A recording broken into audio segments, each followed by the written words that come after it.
The night of June 5th, 1944, was moonless and violent. Inside the belly of a C-47 transport plane, 23-year-old Lieutenant Richard Winters could barely hear his own thoughts over the deafening roar of engines and anti-aircraft fire. Around him, 18 paratroopers of Easy Company sat in 2 rows, their faces painted with camouflage, their eyes reflecting something between determination and terror. They were about to jump into Nazi-occupied France. What none of them knew was that in approximately 4 minutes, a catastrophic navigation error would scatter them across 35 square miles of hostile territory, turning a carefully orchestrated military operation into chaos. And yet, this very chaos would create one of the most crucial turning points of D-Day. 2 minutes, the jumpmaster screamed over the noise. Winters checked his equipment for the 100th time. He carried over 90 pounds of gear: rifle, ammunition, grenades, rations, a knife, wire cutters, and a clicker, a small metal toy that made a distinctive clicking sound. It was supposed to help paratroopers identify each other in the darkness. It seemed almost childish, this little toy, but in the hell that was coming, it would save lives. The red light above the door bathed everything in an ominous glow. Outside, tracers lit up the night sky like deadly fireworks. German 88mm flak cannons were tearing through the formation of transport planes. Winters watched as the aircraft to their left erupted in flames, spiraling downward like a dying meteor. 20 men aboard, all dead, before they could even jump. "Stand up! Hook up!"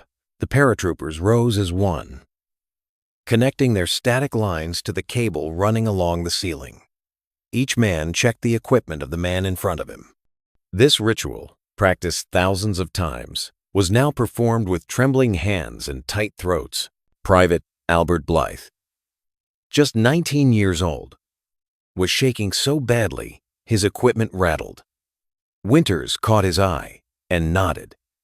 The kid nodded back, but his face was white as chalk. In 72 hours, Blythe would be temporarily blinded by combat stress, his mind simply refusing to see the horrors around him. But right now, he was still whole, still innocent, in a way that would soon be impossible. The plane lurched violently. A burst of flak had torn through the fuselage, and Winters felt the aircraft dropping altitude rapidly. They were too low now, far too low. Standard jump height was 1,500 feet. They were at maybe 400 and dropping fast. "Go! Go! Go!" The green light flashed. The jumpmaster was screaming, pushing men toward the door. There was no time to think, no time to be afraid. The line moved forward like a machine, each man disappearing into the howling darkness. Then it was Winters' turn. He launched himself into the night. The prop blast hit him like a sledgehammer, spinning him violently. His parachute deployed with a brutal jerk, and then he was floating in hell. Tracers crisscrossed the sky in every direction. The sound was apocalyptic. The thunder of anti-aircraft guns, the scream of planes, the distant rumble of naval bombardment from the beaches miles away. Below him, he could see nothing but darkness and the occasional muzzle flash. He was supposed to land in Drop Zone D, near Sainte-Mère-Église. But looking around, he had no idea where he was. The aircraft had been hit, had veered off course, had dropped them from the wrong altitude in the wrong location. He was alone in enemy territory. The ground rushed up faster than it should have, too fast. He hit hard, rolling instinctively, but his ankle twisted with a sickening crack. Pain shot up his leg like lightning. He lay there for a moment, gasping, trying to orient himself. Silence. Unnatural silence. Where was everyone? Where were the other paratroopers? He should be hearing shouts, signals, the chaos of regrouping. Instead, there was only the distant sound of gunfire and the rustling of his parachute in the wind. Winters pulled out his clicker. Click-clack, click-clack. Nothing. He was completely alone in Nazi-occupied France, injured, carrying enough firepower to make him a priority target for every German patrol in the area. And somewhere out there in the darkness, Thousands of other paratroopers from the 101st and 82nd Airborne were equally scattered, equally lost. The meticulously planned airborne assault, the crucial operation meant to secure the exits from Utah Beach and prevent German reinforcements from reaching the coast, had become a disaster before a single shot was fired. But what the Germans didn't know, what the Allied commanders themselves didn't yet understand, was that this chaos would prove to be their greatest advantage. The scattered paratroopers, lost and desperate to complete their missions, were about to create such confusion across the French countryside that the German commanders would be paralyzed with indecision, unable to coordinate an effective response. Winters struggled to his feet, testing his ankle. Sprained, not broken. He could move. He clicked his clicker again. Into the darkness. This time, 2 clicks answered from somewhere to his left. He wasn't alone after all. And the most important night of World War II had only just begun. The 2 clicks came again, closer now. Winters crouched in the darkness, his Thompson submachine gun raised, finger on the trigger. The clicker was supposed to identify friend from foe, but the Germans weren't stupid. They'd heard about these devices. Some had already learned to imitate the sound. A shadow emerged from the hedgerow 15 feet away. Winters could make out the silhouette of an American helmet, the distinctive shape of a paratrooper's gear. But still, he waited. Flash, the shadow whispered. Thunder, Winters responded. The password and counterpassword for the night. The shadow became a man, Private John Martin from Dog Company, his face bleeding from a cut above his eye, his jumpsuit torn. Jesus Christ, Lieutenant. You have any idea where we are? Somewhere in France, Winters replied dryly. That's about all I know. Over the next hour, they found 3 more men. Each appeared from the darkness like a ghost, lost, disoriented, but alive. None of them had landed anywhere near their designated drop zones. They were supposed to be securing Exit 2 off Utah Beach, but they didn't even know which direction the beach was. What they didn't know was that this scene was repeating itself across the entire Normandy countryside. Of the 13,000 paratroopers who jumped that night, only a handful landed where they were supposed to.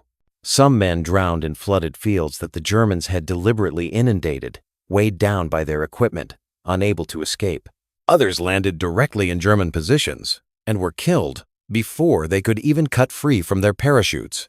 Private John Steele of the 82nd Airborne landed on the church steeple in Sainte-Mère-Église, his parachute catching on the spire. He hung there, playing dead, as German soldiers shot American paratroopers in the town square below him.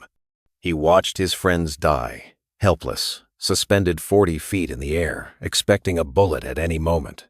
He would hang there for 2 hours before being captured, one of the most haunting images of D-Day. But back in the darkness with Winters and his growing group of lost soldiers, something unexpected was happening.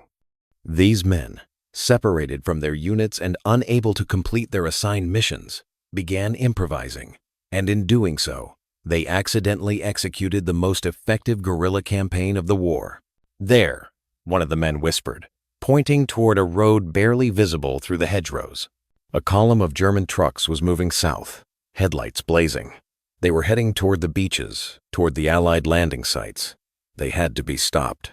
Winters made a decision that would be repeated by dozens of scattered American officers that night.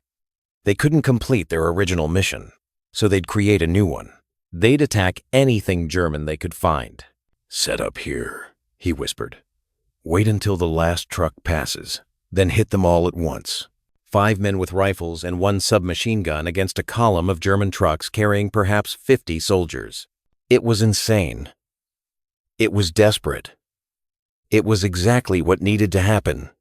The trucks rumbled closer, their engines loud in the quiet night. German voices drifted from the cabs, casual, unconcerned. They had no idea that American paratroopers were even in this area. Winters raised his hand, waited, watched the last truck pass their position. His hand dropped. The night exploded with gunfire. The rear truck's tires blew out, the vehicle swerving into a ditch. Winters raked the cab with his Thompson, the muzzle flash momentarily blinding him. The other men were firing, reloading, firing again. German soldiers poured from the trucks, shouting, confused, unable to see their attackers in the darkness. It lasted maybe 90 seconds. Then Winters shouted, "Fall back! Fall back!" They melted into the hedgerows, disappearing into the Norman bocage, the thick, ancient hedgerows that carved the countryside into a maze of natural fortifications. Behind them, the German column was in chaos. Men were shouting contradictory orders. Some were shooting at shadows. Others were trying to reorganize. The 5 American paratroopers had delayed an entire German company, possibly for hours. And across Normandy, this scene was playing out again and again. Small groups of lost paratroopers, unable to find their units, were attacking German positions, cutting telephone lines, blocking roads, creating chaos. The German commanders, receiving reports of American forces everywhere, in places they shouldn't be, in numbers that seemed impossible, were paralyzed with indecision. Was this the main invasion? A diversion? How many Americans were there? Where were they concentrated? Which reports were accurate? General Erich Marx, commander of the German LXXXIV Corps, received over 200 reports that night of American paratroopers. The reports contradicted each other wildly. Americans spotted near Carentan. Americans near Saint-Mère-Église. Americans everywhere and nowhere. He couldn't send reinforcements to the beaches because he didn't know where the real threat was. The scattered, lost, desperate American paratroopers had accidentally created a perfect deception. As dawn approached on June 6th, Winters and his makeshift squad had grown to 15 men from 4 different companies. They still had no idea where they were. They'd attacked 2 more German positions, destroyed a communication line, and been in one desperate firefight where they'd lost a man, a private whose name Winters never learned, who joined them only an hour before taking a bullet to the chest. The kid had died asking for his mother, but as the first gray light of dawn touched the eastern horizon, Winters heard something that made his heart leap. In the distance, growing louder, was a sound like continuous thunder. Naval bombardment. The beach landings had begun. They hadn't secured their objectives. They hadn't accomplished their missions. By every military standard, the airborne drop had been a catastrophic failure. But as Winters would later learn, that failure had saved thousands of lives on the beaches. The German reinforcements that should have reached Utah Beach in the first hours of the invasion never arrived. They were scattered, confused, chasing ghosts across the Norman countryside. "Lieutenant," one of the men said, pointing toward a church steeple visible in the growing light, "that's Saint-Mère-Église. We're only 3 miles from Drop Zone D. 3 miles." They'd spent the entire night fighting their way across 3 miles. But the real battle was just beginning. By 0600 hours on June 6th, as American, British, and Canadian forces stormed the beaches of Normandy, Colonel Robert Sink of the 506th Parachute Infantry Regiment had assembled fewer than 100 men from his entire regiment. He was supposed to have over 2,000. He looked at the exhausted, mud-covered paratroopers gathered around him in the ruins of a French farmhouse and made a decision that would echo through military history. They would attack anyway. Their objective was Bracourt Manor, a fortified Norman estate, where German artillery was positioned to rain fire directly onto Utah Beach. Intelligence had estimated a garrison of perhaps 30 soldiers. It was a suicide mission for a full company. Sink had 15 men. Lieutenant Winters volunteered to lead the assault. What happened next would become one of the most studied small unit actions in military history, taught at West Point to this day. But in the moment, it was simply desperate men doing an impossible thing because they had no other choice. Winters and his team crawled through the pre-dawn darkness toward the manor.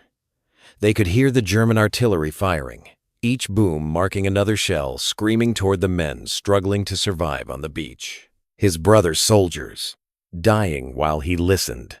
The German position was sophisticated 4 105mm howitzers in fortified positions, connected by trenches, with interlocking fields of fire, machine gun nests at each corner. It was designed to withstand an assault by a full company with armor support. Winters had 14 men and no heavy weapons, but they had surprise, and they had desperation. And sometimes, in war, that's enough. "We go in fast," Winters whispered. "Take the first gun. Use their own trenches against them. One gun at a time." What followed was 30 minutes of the most savage close-quarters combat of D-Day.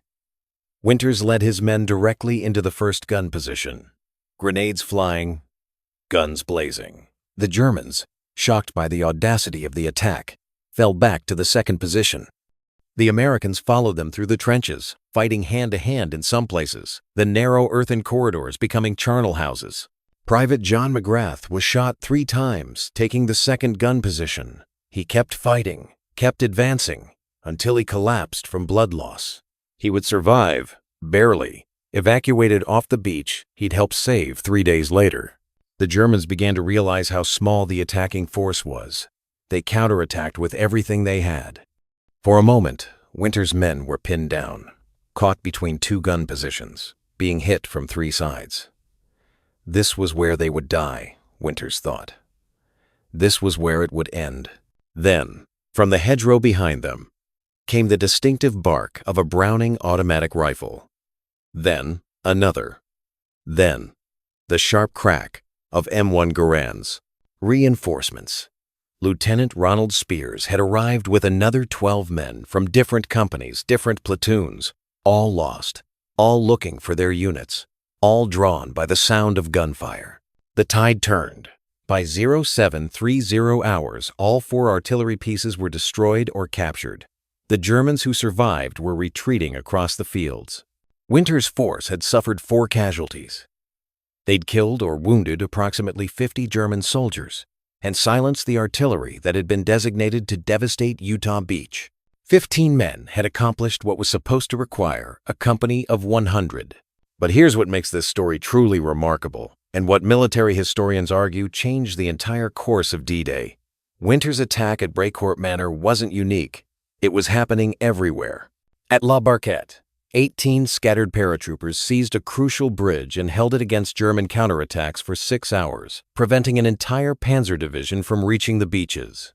Near Carentan, a mixed group of 32 men from 3 different battalions, none of whom had ever trained together, captured a German ammunition depot that was supposed to resupply the coastal defenders.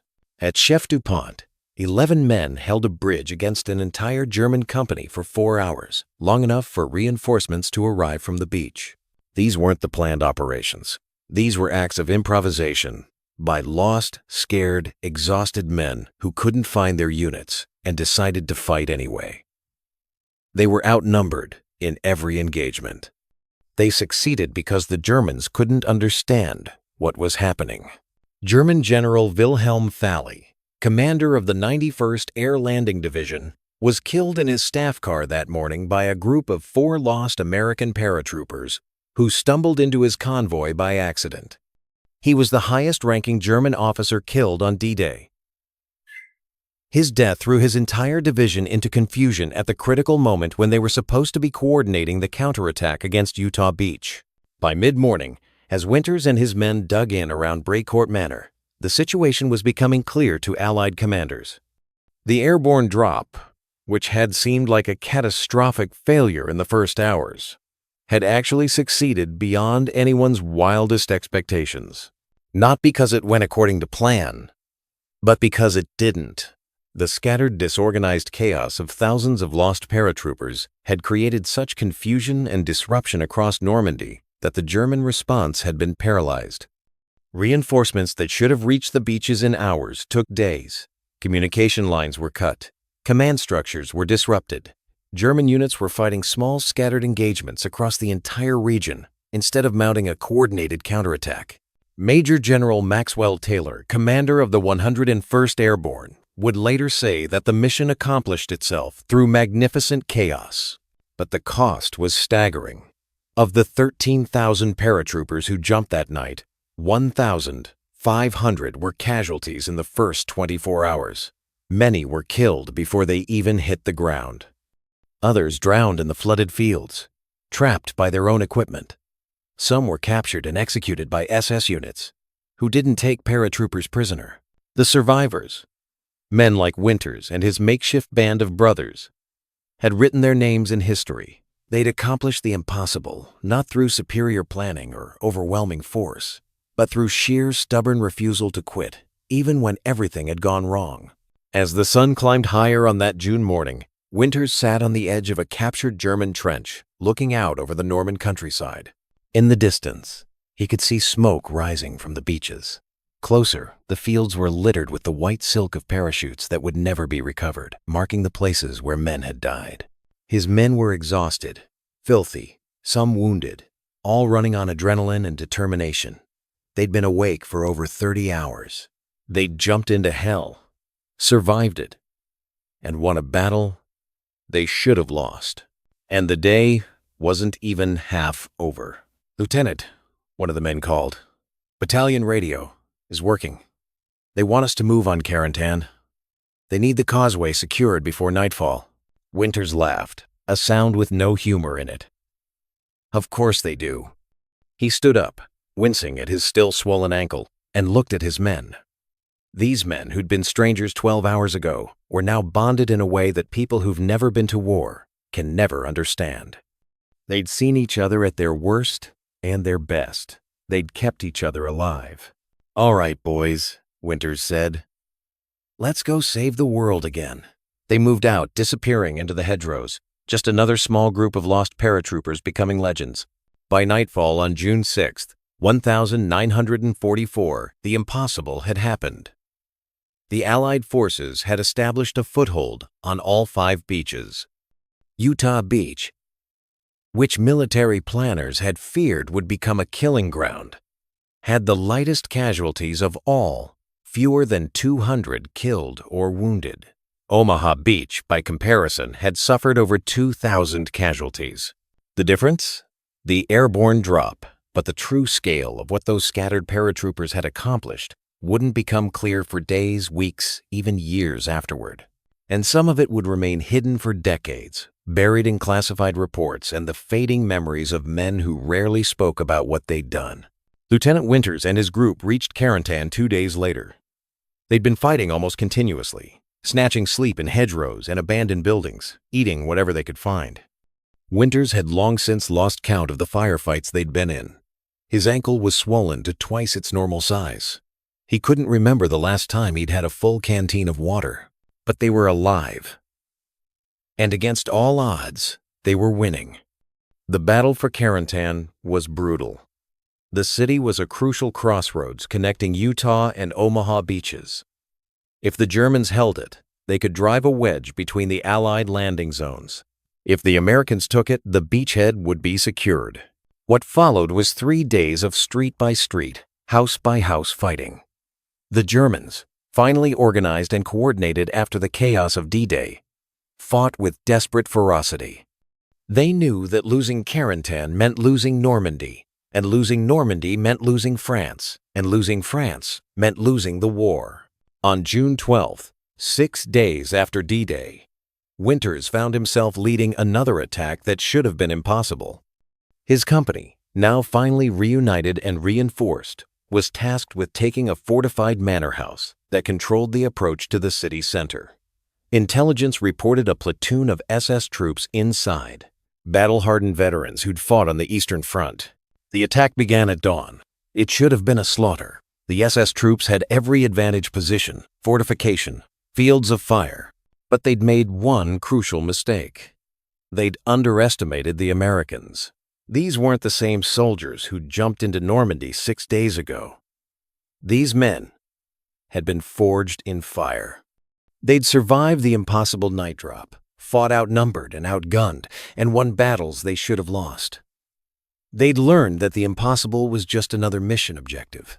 The manor fell in 45 minutes. The SS troops retreated. Carentan was liberated the next day. Years later, German military historians analyzing the Normandy campaign would identify the airborne drop as the single most decisive action of D-Day. Not because it went according to plan, but because the chaos it created had effects that rippled across the entire German defensive strategy. Here's what they found. The German 352nd Infantry Division, which devastated the Americans on Omaha Beach, should have been reinforced by elements of the 91st Air Landing Division. But the 91st spent D-Day fighting scattered groups of American paratroopers across the Norman countryside. They never reached Omaha. Thousands of American lives were saved by men who had no idea they were even accomplishing this mission. The 6th Parachute Regiment, an elite German unit stationed near Carentan, received orders to counterattack the Utah Beach landing at 0700 hours. They never made it. Their route was blocked by a group of 18 American paratroopers who'd captured a bridge and refused to give it up. The Germans spent 6 hours trying to dislodge them. By the time they succeeded, Utah Beach was secured. German panzer reserves that were supposed to reach the coast by the afternoon of June 6th arrived on June 9th, 3 days late. 3 days in which the Allies transformed vulnerable beach landings into fortified positions. Those 3 days changed everything. And perhaps most remarkably, German command spent the entire day of June 6th convinced that the Normandy landings were a diversion, that the real invasion would come at Calais. Why? Because the scattered reports of American paratroopers across such a wide area didn't match the concentrated drop pattern that would precede a main assault. The Germans concluded that Normandy couldn't be the primary objective. They were wrong. And by the time they realized it, it was too late. Private Albert Blythe, who'd been so terrified on the plane that night, eventually recovered from his combat-induced blindness. He stayed in the Army, served in Korea, retired as a master sergeant. He never spoke much about D-Day, but in one recorded interview late in his life, he said something profound. "We thought we'd failed. When we landed and couldn't find our units, couldn't complete our objectives, we thought we'd let everyone down. It took years to understand that our failure was the mission. The chaos saved us." Lieutenant Richard Winters survived the war, returned home, and lived quietly until his death in 2011. He never considered himself a hero, despite being awarded the Distinguished Service Cross and numerous other decorations. When people asked him about D-Day, he always said the same thing. "I was just trying to keep my men alive and do the job." But the job had been impossible, and somehow, impossibly, they'd done it. The airborne drop on D-Day resulted in 2,499 American paratroopers killed, wounded, or missing, a casualty rate of nearly 20% in the first 24 hours. Each one of those men has a story. Each one made decisions in the darkness and chaos that rippled across history. Some landed in trees and were shot before they could cut themselves free. Some drowned in flooded fields. Some were captured and spent the rest of the war in POW camps. Some fought alone for hours before finding other survivors. Some, like the men of Easy Company, formed bonds that would last their entire lives. They were ordinary men asked to do an extraordinary thing. They were clerks and farmers, factory workers and college students. The oldest was in his 40s. The youngest had lied about his age. To enlist, he was 17. And on one night in June 1944, they jumped into darkness over enemy territory, knowing that many of them wouldn't survive. They did it anyway. They did it because their friends were beside them, because their country needed them, because it was the right thing to do. The plan was for them to land in organized units, seize specific objectives, and secure the flanks of the beach landings in a coordinated military operation. Instead, they were scattered across Normandy, lost and alone, fighting improvised battles against overwhelming odds. It shouldn't have worked. By every measure of military planning, it was a disaster. But those scattered, lost, desperate men created such chaos and confusion that the German army, one of the most professional military forces in history, was paralyzed at the crucial moment. The reinforcements didn't arrive. The counterattacks didn't materialize. The coastal defenses weren't reinforced. And 156,000 Allied soldiers made it off the beaches alive. Sometimes in history, failure and success are separated by nothing more than perspective and time. The airborne drop that everyone thought had gone catastrophically wrong turned out to be one of the most successful military operations of World War II. Not because it was perfectly executed, but because when everything went wrong, ordinary men did extraordinary things. They jumped into the darkness. They fought when they should have surrendered. They won when they should have lost. and they changed the course of history. On June 6, 1944, the sun rose over Normandy on a world at war. By the time it set, the path to victory had been opened not by perfect planning or overwhelming force, but by thousands of individual acts of courage, by men who refused to quit even when everything had gone wrong. That's the story of the airborne drop that changed D-Day. Not a story of a perfect plan perfectly executed, but of a flawed plan that failed in exactly the right way, executed by imperfect men who became something more than human in the darkness over Normandy. They were the tip of the spear, the first to fight, the ones who opened the door through which freedom marched. And we will remember them.